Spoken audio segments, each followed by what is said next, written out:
Hello everyone, আসসালামু আলাইকুম। সবাই কেমন আছেন? আশা করি ভালো আছেন। আমি আরিফ হোসাইন, আরেকটি নতুন ভিডিওতে আপনাদের সবাইকে স্বাগতম।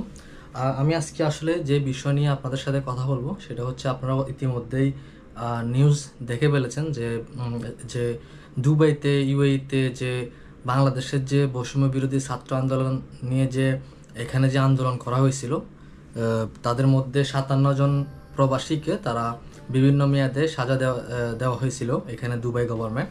সো আজকে যে সুখবরটা আপনারা অলরেডি পেয়ে গেছেন, সেটা হচ্ছে, আপনারা জানেন দুবাইয়ের যারা যারা যে ছাত্র আন্দোলনের পক্ষে নিয়ে যারা এখানে আন্দোলন করেছিল তাদেরকে দুবাই গভর্নমেন্ট বিভিন্ন মেয়াদে সাজা দেওয়া হয়েছিল। সেটা আসলে আজকে, আপনারা জানেন বেশ কিছুদিন আগেও, আমি এর আগেও একটা ভিডিও করেছিলাম এটা নিয়ে। বেশ কিছুদিন আগেও আমি বলেছি তারা এটার জন্য এখানে আমাদের যে নতুন যে গভর্নমেন্ট এখানে আইনজীবী নিয়োগ করছে তাদের জন্য, যে কীভাবে তাদেরকে এখান থেকে আইনি মাধ্যমে তাদেরকে বের করা যায়। আরেকটা সিস্টেম ছিল যে আমাদের যে গভর্নমেন্ট ডক্টর মোহাম্মদ ইউনূস, তার একটা স্পেশাল পাওয়ার আছে। আমি জানি আপনারা সবাই অলসো জানেন যে তার একটা স্পেশাল একটা পাওয়ার আছে, সব দেশে আছে, ইউএইতেও আছে। আমি এর আগে দেখেছি যখন ডক্টর ইউনূস ইউএইতে আসে তাকে একটা প্রধানমন্ত্রীদেরকে যেভাবে সম্মান দেওয়া তার থেকে বেশি এখানে তাদেরকে সম্মান দেওয়া হয়েছিল। এটা সব দেশে তাকে এরকম সম্মান দেয়। সো এই জন্য আমি আপনাদেরকেও বলেছি যে ডক্টর ইউনূস যদি কিছু করে, বাংলাদেশ গভর্নমেন্ট যদি কিছু করে, এটা ইজিলি তাদেরকে ছেড়ে দেওয়া হবে। সো এটাই হয়েছে।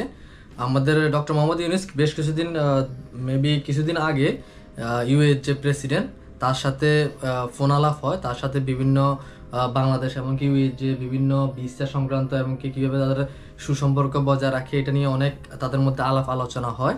এটা অলরেডি আমরা দেখেছি, নিউজ দেখেছি। সো আমি তখনই ধারণা করে নিয়েছিলাম যে নিশ্চয়ই এখানে যে যারা বন্দী আছে, যে 57 জন বাংলাদেশি, তাদেরকে নিয়ে হয়তো তিনি অবশ্যই কিছু না কিছু তাকে বলেছেন।